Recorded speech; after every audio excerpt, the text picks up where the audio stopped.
பிரம்மாவின் மகனான தக்ஷ பிரஜாபதிக்கு 27 மகள்கள் இருந்தனர். இவர்கள் எல்லாம் நட்சத்திரங்களாக கருதப்படுகின்றனர். இந்த 27 பேரையும் சந்திரன் திருமணம் செய்தார். திருமணத்தின் போது எல்லா மனைவிகளுக்கும் சமமாக அன்பளிப்பேன் என பிரமாணம் செய்தார். ஆனால் சந்திரன் ரோகிணி என்ற மனைவியிடம் மட்டும் அதிக ஈர்ப்பும் அன்பும் காட்டினார். இதனால் மற்ற மனைவிகள் புண்பட்டு தங்களின் தந்தையான டட்டாஷனிடம் புகார் கூறினர். கோபமடைந்த டட்டாஷன் சந்திரனுக்கு அழகு தேய்ந்து போகட்டும் என்ற சாபம் அளித்தார்.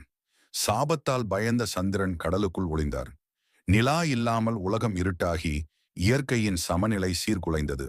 பல உயிரினங்கள் பாதிக்கப்பட்டன. இரக்கம் கொண்ட சிவபெருமான் சந்திரனை தலையில் சூடிக்கொண்டார். சிவபெருமான் தன் சக்தியை பயன்படுத்தி சந்திரனின் அழகு மற்றும் ஒளியை மீட்டளித்தார். அப்போது நிலவில் வளர்பிறை மற்றும் தேய்பிறை எனும் மாற்றம் ஏற்படத் தொடங்கியது. சிவபெருமான் நேரத்தையே கட்டுப்படுத்தும் சக்தி கொண்டவர். சந்திரனை தலையில் சூடி உலக உயிர்களை மீட்டவர். அன்பும் இரக்கமும் கொண்ட இறைவன் நம்மை எல்லாம் காத்து நிற்கிறார். அன்பே சிவம், சிவமே அன்பு, தென்னாடுடைய சிவனே போற்றி. திருச்சிற்றம்பலம்.